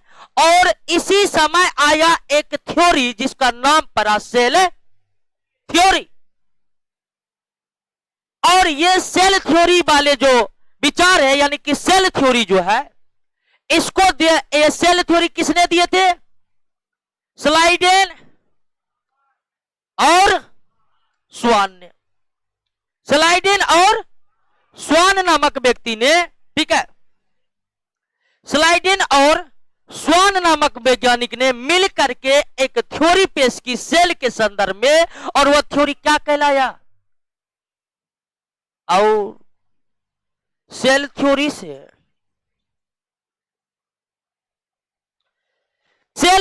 से क्या पता चला आपको पता है? आप समझिए कि रॉबर्ट हुक ने जो सेल खोजा था, उन्होंने सिर्फ सेल खोजा था। रॉबर्ट हुक ये नहीं बता पाए थे कि इसी सेल से सजीवों का निर्माण हुआ है। हमने शुरुआत में क्या पढ़ा कि सजीवों के शरीर की क्रियात्मक और रचनात्मक इकाई क्या है? सेल है। तो रॉबर्ट हुक ने जो सेल खोजा था, उन्होंने सिर्फ सेल को खोजा। वो ये नहीं बता पाए कि इसी सेल से सजीवों का शरीर बना हुआ है। आगे चलकर ल्यूवेनहॉक ये बताने में असफल रहे कि इसी सेल से सजीवों का भी शरीर बना हुआ है। और यही नहीं, रॉबर्ट ब्राउन ने सेल के न्यूक्लियस खोज कर भी ये बताने में असफल रहे कि सजीवों के शरीर कोशिका से ही बने हुए। कोशिका के खोज होने के कई वर्षों बाद, कोशिका के खोज होने के कई वर्षों बाद, सेल थ्योरी आने के बाद ये स्पष्ट हो पाया कि प्रत्येक सजीवों का शरीर किससे बना हुआ है? या कोशिका सजीवों के शरीर की रचनात्मक और क्रियात्मक इकाई है, या कब पता चला? सेल थ्योरी आने के बाद पता चला। रचनात्मक और क्रियात्मक इकाई के बारे में ना तो रॉबर्ट हुक बता पाए थे, ना ही रॉबर्ट ब्राउन बता पाए थे, और ना ही ल्यूवेनहॉक बता पाए थे। सभी सजीवों के शरीर का निर्माण कोशिकाओं से हुआ है। यह जानकारी कब सामने आई? इसीलिए सेल को समझने में सेल थ्योरी का जो योगदान है वो काफी जबरदस्त है, क्योंकि यही थ्योरी आने के बाद यह क्लियर हो पाया कि सेल से ही सजीवों का निर्माण हुआ। और यह थ्योरी पेश करने वाले कौन थे? स्लाइडेन और। अब आइए हम समझते हैं कि सेल थ्योरी में क्या क्या बातें कही गई थी। सेल में क्या क्या बातें कही गई थी और इसका क्या महत्व है, इस बात को आप समझ रहे हैं ना? हम जो बात कोशिका के बारे में सबसे पहले पढ़े वो सेल थ्योरी के बाद और क्लियर हुआ। सेल थ्योरी में क्या क्या प्रमुख बातें कही गई थी उसको आप समझने की कोशिश कीजिए दोस्तों। पहली बात यही कही गई थी सेल थ्योरी में, क्या कि प्रत्येक सजीव का निर्माण किससे हुआ है? सेल से हुआ है। या तो एक से हुआ है या एक से अधिक से हुआ है। पहली बार यही क्लियर किया, सेल थ्योरी क्लियर किया कि सजीवों का निर्माण सेल से हुआ है। उससे पहले सब वैज्ञानिक सेल खोज लेते थे, ताल ठोक देते थे। तो क्लियर हुआ, यहां तक समझ गए ना कि सभी निर्माण सेल से हुआ। इसकी जानकारी कब पता लगी? सेल थ्योरी आने के बाद सभी सजीव का निर्माण सेल से हुआ है। इसकी जानकारी कब पता चली? सेल थ्योरी आने के बाद। अब दूसरी बात यह कही गई थी सेल थ्योरी में कि कोई भी सजीव हो, चाहे वो एक कोश के हो या बहुकोश के हो, कोई भी सजीव हो, चाहे एक कोशिकीय हो या बहुकोशिकीय हो, उसकी निर्माण प्रक्रिया के साथ, उसकी निर्माण प्रक्रिया की शुरुआत एक सेल से ही प्रारंभ होती है। उसकी निर्माण प्रक्रिया की शुरुआत एक सेल से ही क्या होती है? कोई भी सजीव हो, चाहे एक कोशिकीय हो या एक कोशिका में तो एक ही कोशिका, तो उसके निर्माण में ही एक कोशिका भाग लिया है। लेकिन जब आप बहुकोशिकीय शरीर की बात करते हैं ना, जब आप बहुकोशिकीय शरीर की बात करते हैं, तो वो भी शरीर जो बनना शुरू होता है, तो कितने कोशिकाओं से बनना शुरू होता है? एक कोशिका से। कोई भी सजीव हो, बड़े से बड़े सजीव क्यों न हो, उसकी निर्माण प्रक्रिया की शुरुआत कितने सेल करते हैं? एक सेल करते हैं। निर्माण प्रक्रिया की शुरुआत, सभी सजीवों के निर्माण प्रक्रिया की शुरुआत कितने सेल से होती है? एक सेल से होती है। मानव को ही आप देख लीजिए एग्जाम्पल में, मानव का निर्माण कैसे होता है, एक मानव शरीर का फॉर्मेशन कैसे होता है? तो मानव के शरीर में भाग लेने वाला पहला सेल है स्पर्म सेल और ओवा सेल। स्पर्म और ओवा सेल मिलकर के जानते हैं जायगोट का निर्माण करता है। किसका निर्माण करता है? जायगोट का निर्माण करता है। जायगोट आगे विकास करके इम्ब्रियो का निर्माण करता है। किसका? इम्ब्रियो का निर्माण करता है। इम्ब्रियो विकास करके, इम्ब्रियो को हिंदी में कहते हैं भ्रूण। इम्ब्रियो विकास करके फीटस का निर्माण करते हैं। किसका निर्माण करते हैं? फीटस का निर्माण करते हैं, यानी हिंदी में गर्भ। और फीटस आगे चलकर चाइल्ड यानी कि शिशु के फॉर्मेशन में आते हैं, और फिर शिशु का क्या हो जाता है? जन्म हो जाता है। और इस तरह से एक मानव की निर्माण प्रक्रिया पूरी होती है। तो एक मानव की निर्माण प्रक्रिया में जो भाग लिया है शुरुआत में, स्पर्म और ओवा, एक कोशिका है। कितने कोशिका? एक कोशिका। ये मिला है जो ये जायगोट, जायगोट भी एक कोश की संरचना है। और ये एक कोश की संरचना अब ये बहुकोशिकीय में परिवर्तित हुआ। बहुकोशिकीय से कई कोशिका, अंत में शिशु का निर्माण प्रक्रिया पूरा हुआ, फिर उसका जन्म हुआ। तो इस तरह इस पृथ्वी पर जितने भी सजीव है दोस्तों, सबकी निर्माण प्रक्रिया एक ही कोशिका से प्रारंभ होता है। जितने भी बड़े बड़े बहुकोशिकीय जीवों को आप देखते हैं, सबकी निर्माण प्रक्रिया एक ही कोशिका से प्रारंभ होती है, एक ही कोशिका से। तो सेल थ्योरी की पहली बात समझ गए। सेल थ्योरी में तो पहली बात यही क्लियर किया गया क्या कि सजीव जितने भी इस पृथ्वी पर सब सेल से बना है। और पहली बार सेल थ्योरी ही क्लियर किया कि सजीव सेल से बना हुआ है। दूसरी बात की निर्माण प्रक्रिया शुरुआत कितने सेल से होती है? एक सेल से। जायगोट से निर्माण प्रक्रिया की मूल शुरुआत हुई है, और जायगोट एक कोश की है। तीसरी बात सेल थ्योरी में यह था कि सेल, एक सजीवों के निर्माण प्रक्रिया में सेल मिलकर क्या बना था?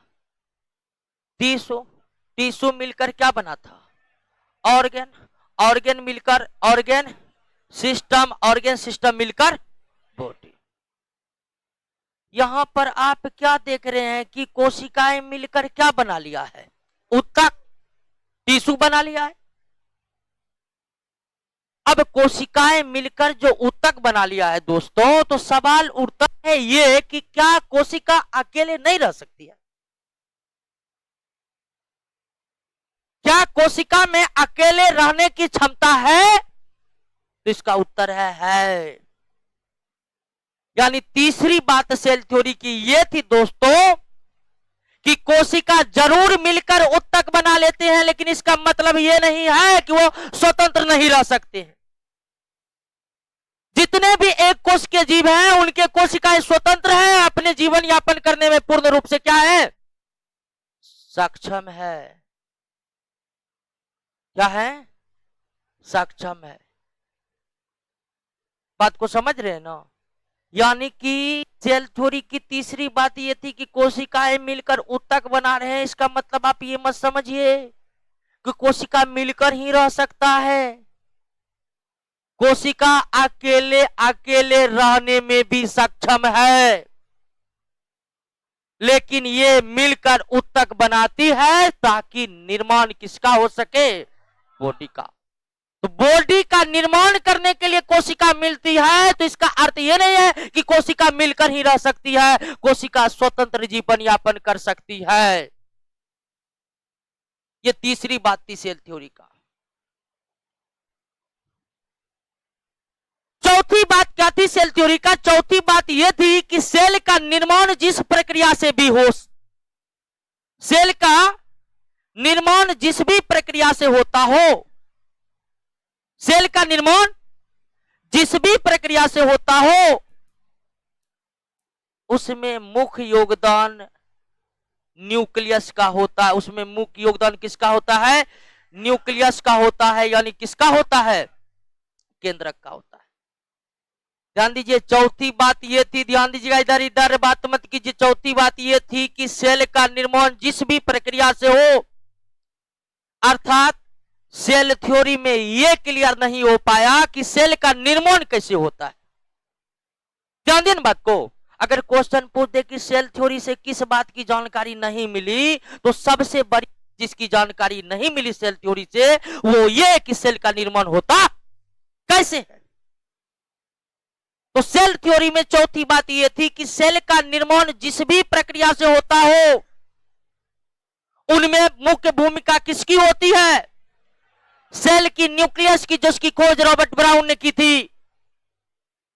यानी सेल थ्योरी यह बात बता नहीं पाया कि आखिर सेल का निर्माण होता, सेल थ्योरी यह नहीं बता पाया कि सेल का निर्माण होता। तो चार मुख्य बातें सेल थ्योरी से पता लगा, और जो सबसे मुख्य बातें दोस्तों यही लगा कि सभी सजीव कोशिकाओं से बना हुआ है। यह तब क्लियर हुआ जब सेल थ्योरी आया।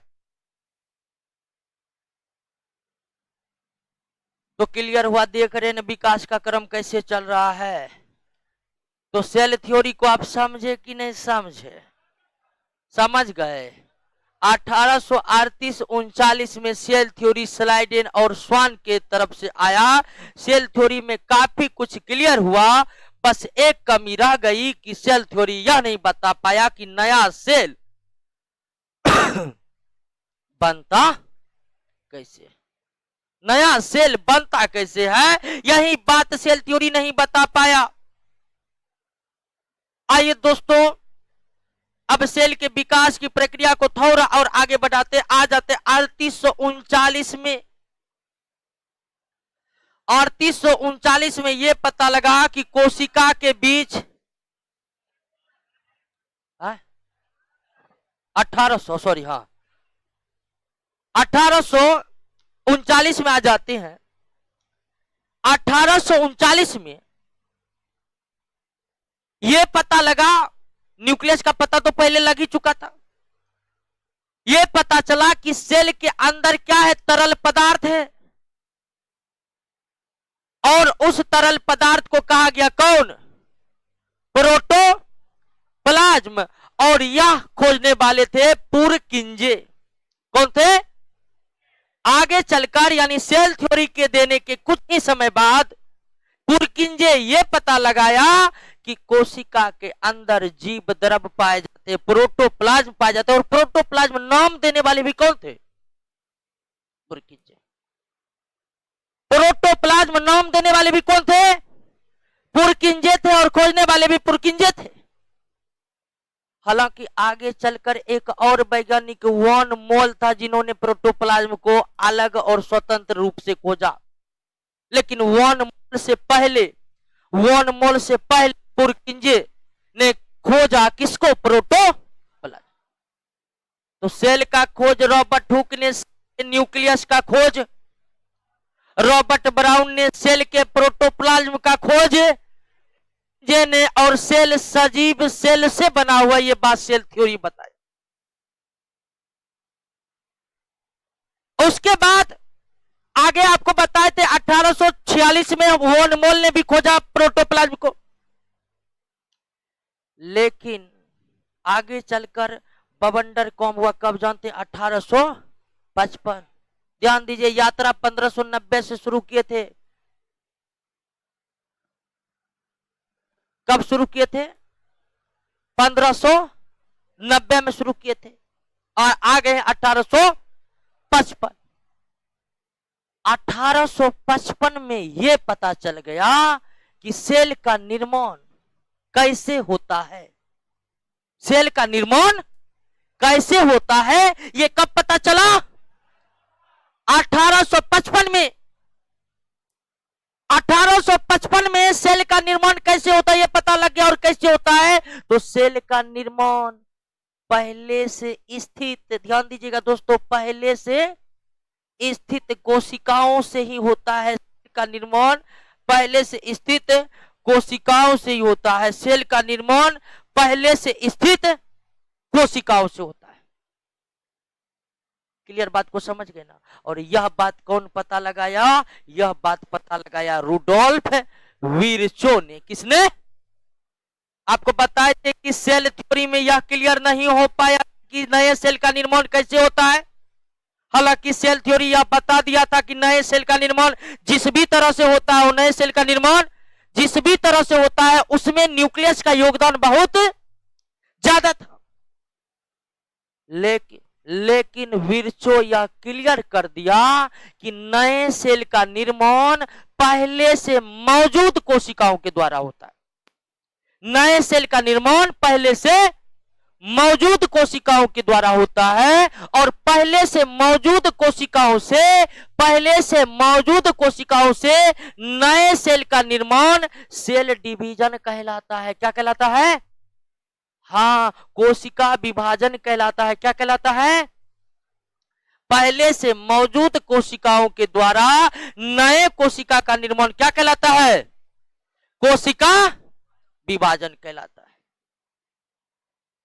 और जब इतना खोज हो गया,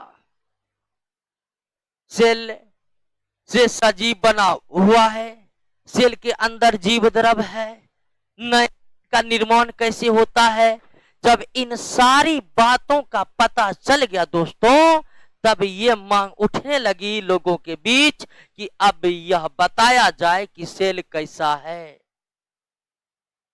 सेल कैसा है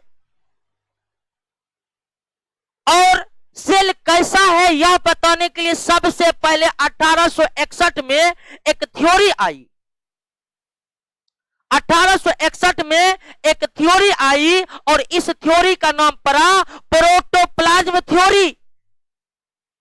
क्या पड़ा? Protoplasm theory. यह थ्योरी सेल के इतिहास में सेल जगत का पहला थ्योरी था जो यह बताने का प्रयास किया कि सेल पूरा है कैसे। अभी तक सेल का खोज, सेल के विभिन्न भागों का खोज खंड खंड में हुआ। उदाहरण के लिए रॉबर्ट हुक को सेल दिखा, सेल का न्यूक्लियस नहीं दिखा। रॉबर्ट ब्राउन का न्यूक्लियस दिखा तो उन्हें प्रोटोप्लाज्म दिखा। पुरकिंजे को प्रोटोप्लाज्म दिखा तो और कुछ नहीं दिखा। तो जब इतना चीज का खोज हो गया, सेल का खोज हो गया, प्रोटोप्लाज्म का खोज हो गया, न्यूक्लियस का खोज हुआ, तो साइंस के जगत में यह मांग उठने लगी कि खोज कर रहे हैं, यह बताइए तो यह है कैसा। और सेल के बारे में, सेल कैसा है यह बताने वाला पहला थ्योरी कौन बना? प्रोटोप्लाज्म थ्योरी बना। और प्रोटोप्लाज्म थ्योरी में यह कहा गया कि सेल क्या है, तो सेल प्रोटोप्लाज्म यानी जीव द्रव का बना एक घना पिंड है जिसके बीच में क्या है? न्यूक्लियस। बस इतने बात कहा गया। और यह थ्योरी लाए थे कौन? मैक्स शुल्ज ने लाए थे। किसने लाए थे? मैक्स शुल्ज ने लाए थे। ठीक है, ठीक है, मैक्स शुल्ज ने यह थ्योरी लाए थे और यह थ्योरी में उन्होंने यही कहा कोशिका के बारे में कि कोशिका प्रोटोप्लाज्म का बना एक गोलाकार पिंड है। कोशिका प्रोटोप्लाज्म का बना एक गोलाकार पिंड है। लेकिन इनका यह थ्योरी कि सेल प्रोटोप्लाज्म का बना एक घना पिंड है, यह सबके गले नहीं उतरा। जिस तरह केमिस्ट्री के क्षेत्र में जे थॉमसन का परमाणु के संबंध में तरबूज मॉडल फ्लॉप हो गया। तरबूज मॉडल के बारे में आप जानते हैं? नहीं जानते, टेंशन लीजिए, पढ़िएगा, जान जाइएगा। और क्या क्या कोई चीज नहीं जानते, इसका एक मात्र कारण आप पढ़े नहीं है, इसीलिए हर बार ये नहीं। इसीलिए जब कोई पूछे ना ये जानता है तो ये मत करिए अभी इसके बारे में नहीं पढ़े हैं, कल बताएंगे तुमको। बहुत आदमी क्या होता है, जनरल कंपटीशन निगेटिव में चले जाते हैं, क्वेश्चन नहीं बना, हमसे नहीं बना, टेंशन में चला गया। टेंशन में कहा एक जन, अरे आप पढ़े नहीं किए तो बनेगा कैसे? तुरंत जाकर पढ़ लीजिए, नहीं बनेगा तब ना। और जिससे बन गया वो आपको और निगेटिव में डाल देगा। यही क्वेश्चन बना के तो हम दावा कर रहे हैं कि सीट मेरा ही होगा। तो उस सब के चक्कर में नहीं पड़ना है। जो चीज नहीं जानते हैं उसका एकमात्र उपाय है पढ़ डालिए। तो प्रोटोप्लाज्म थ्योरी जो आया, इसमें तो सीधा सीधा लगता है कि मैक्स शुल्ज साहब ने ज्यादा कुछ मेहनत नहीं किए। हल्ला उठा सेल कैसा है, सेल कैसा है, मैक्स शुल्ज निकले जी गोलाकार पिंड है, कायल हल्ला कर रहा, बैठ।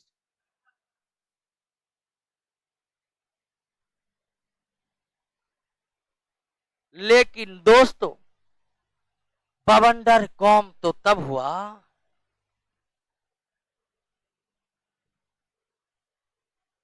भयानक भयानक 1931। सही करिए ना, नोट में बहुत चीज गलती देते हैं, सही करिए। 1931 हाय तौबा मच गया साइंस की दुनिया में। और 1931 में क्या हुआ? 1931 में इलेक्ट्रॉन माइक्रोस्कोप का खोज हो गया। किसका? इलेक्ट्रॉन माइक्रोस्कोप का खोज हो गया। और इलेक्ट्रॉन माइक्रोस्कोप का खोज करने वाले थे एम नॉल और ई रस्का। एम नॉल और ई रस्का ने 1931 में तबाही ला दिया साइंस के क्षेत्र में। क्या खोजकर? Electron microscope. इलेक्ट्रॉन माइक्रोस्कोप एक ऐसा माइक्रोस्कोप जिसमें इलेक्ट्रॉन जैसे आकृति को भी कई गुना बड़ा करके देखा जा सकता है। और इसे दोस्तों साइंस के दुनिया में नॉल और रस्का ने इलेक्ट्रॉन माइक्रोस्कोप को उतारा। उसके बाद तो ये बताने की जरूरत ही नहीं रह गई कि सेल कैसा है, क्योंकि सेल कैसा है कोई दिक्कत नहीं, उठाइए माइक्रोस्कोप और देख डालिए कैसा है। हम लोग देखेंगे इससे।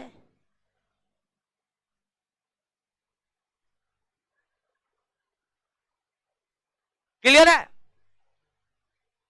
अब ये बायोलॉजी का लैब है, लैबों वाला मजा चाहिए कि गजब है। पहले नौकरी कर लीजिए, ठीक है, और उसके बाद घर में लैब बना लीजिएगा। क्या कह रहा है कि इसमें कैसे देखेंगे? तो निश्चित है माइक्रोस्कोप तो लैब में न रहेगा है। यहां पर इतना कम फीस में लैब कैसे बनाएंगे? और वो फीस देता नहीं है, ठीक है। क्या हुआ? ध्यान दीजिए, जैसे ही इलेक्ट्रॉन माइक्रोस्कोप का खोज हो गया, अब किसी को यह बताने की जरूरत नहीं रही कि सेल कैसा है। सेल जैसा भी है वो इसमें स्पष्ट रूप से नजर आने लगा, इसमें स्पष्ट रूप से नजर आने लगा 1931 ईस्वी में। तो इस तरह सेल के विकास का काम यहां तक आया। और 1931 के बाद ही सेल के क्षेत्र में अनुसंधान यानी कि रिसर्च की प्रक्रिया काफी तेजी से बढ़ने लगी, क्योंकि इस इलेक्ट्रॉन माइक्रोस्कोप से काफी कुछ क्लियर दिखने लगा था दोस्तों। तो 1590 में माइक्रोस्कोप का खोज हुआ जेड जेंसेन और एच जेंसेन के द्वारा। 1665 में सेल का खोज हुआ। रॉबर्ट, वो सेल जीवित नहीं मृत था, और एक मृत कोशिका से तात्पर्य है कि उनका जीव द्रव्य सूख चुका है। आगे चलकर ल्यूवेन हुक को जीवित कोशिका के खोजने का श्रेय मिला, और कुछ समय बाद रॉबर्ट ब्राउन ने सेल के न्यूक्लियस को खोज निकाला। लेकिन रॉबर्ट ब्राउन और ल्यूवेन हुक के कार्यों से यह पता नहीं चल पाया कि सेल से ही सजीवों के शरीर निर्माण हुआ है, और उसके बाद सेल थ्योरी आने के बाद यह क्लियर हो पाया कि सजीवों के शरीर का निर्माण किस प्रकार हुआ। सेल थ्योरी ने सेल के बारे में लगभग सारे कॉन्सेप्ट को क्लियर किया। हालांकि सेल थ्योरी यह बताने में असफल रहा कि नए सेल का निर्माण कैसे होता है। आगे चलकर पुरकिंजे सेल के भीतर के तरल पदार्थ को खोजा, जिसे उन्होंने प्रोटोप्लाज्म नाम दिया, और फिर आगे चलकर विर्चो ने यह क्लियर कर दिया कि नए सेल का जो निर्माण होता है या सेल का जो निर्माण होता है वह पहले से मौजूद पुराने सेल के द्वारा होता है, और पुराने सेल से नए सेल का निर्माण होना सेल डिवीजन कहलाता है, कोशिका विभाजन कहलाता है। और इतना खोज होने के बाद जब यह मांग उठी कि सेल कैसा है, यह बताने के लिए पहली थ्योरी जो आई वो प्रोटोप्लाज्म थ्योरी आई। लेकिन प्रोटोप्लाज्म थ्योरी ज्यादा दिनों तक चल नहीं पाया, क्योंकि वह अनुमानों के आधार पर दिया गया थ्योरी था। उसके बाद सेल कैसा है यह बताने की कोई जरूरत ही न रह गई, क्योंकि एमनॉल और इस इरस्का ने इलेक्ट्रॉन माइक्रोस्कोप को खोज निकाला, और सेल जैसा भी है इस माइक्रोस्कोप से स्पष्ट नजर आने लगा। तो यहां तक समझे कि नहीं समझे आप? अब हम सेल को पढ़ेंगे उस दृष्टिकोण से कि इलेक्ट्रॉन माइक्रोस्कोप में कैसा सेल दिखता। सेल जैसा भी इलेक्ट्रॉन माइक्रोस्कोप में दिखता है, आइए नेक्स्ट क्लास में हम आपको दिखाते हैं। क्या हाँ?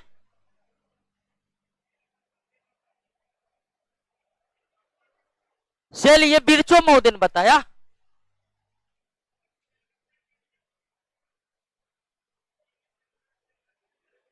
सब सेल का निर्माण कोशिका विभाजन के द्वारा ही होता है। नोट्स में दिया हुआ पढ़ाएंगे, कोशिका विभाजन पर भी आएंगे।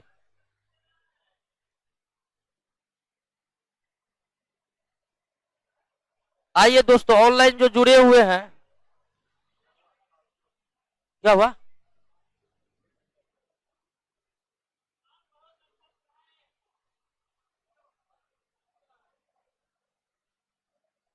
चलिए, ऑनलाइन वाले दोस्तों कोई प्रॉब्लम है या कोई प्रश्न आप पूछ सकते हैं।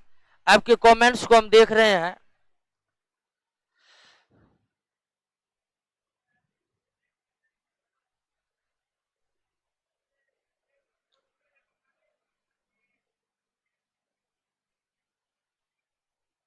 क्या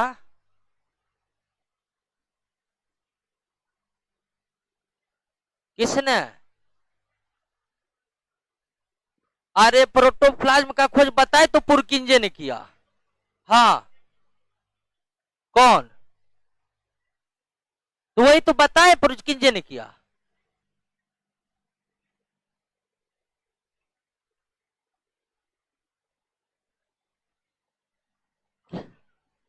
ये तो हमारी जानकारी में नहीं है। हम जो बताए उस तो बता तो दिए पूरा। आप जो है ना 11th क्लास का एनसीईआरटी, सेल को काफी डिटेल में पढ़ना है तो 11th क्लास का एनसीईआरटी लीजिएगा। हम जो आपको जानकारी दिए ये 9th क्लास का था। लुबेन को पता है जीवित कोशिका खोज क्या था? हाँ, ये नहीं बता सकते। नहीं, अब कैसे किया ये जानकारी हमें नहीं है। आपको बोले ना सेल के बारे में डिटेल पढ़ना 11th क्लास में जाना है, ठीक है। कैसे किया वो हमको नहीं पता।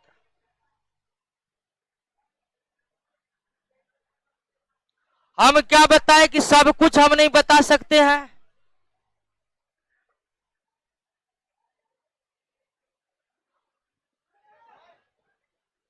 पीडीएफ अपलोड नहीं किया है, पीडीएफ अपलोड नहीं किया है। अच्छा दोस्तों, पीडीएफ अपलोड करवा रहे हैं, टेंशन नहीं लीजिए।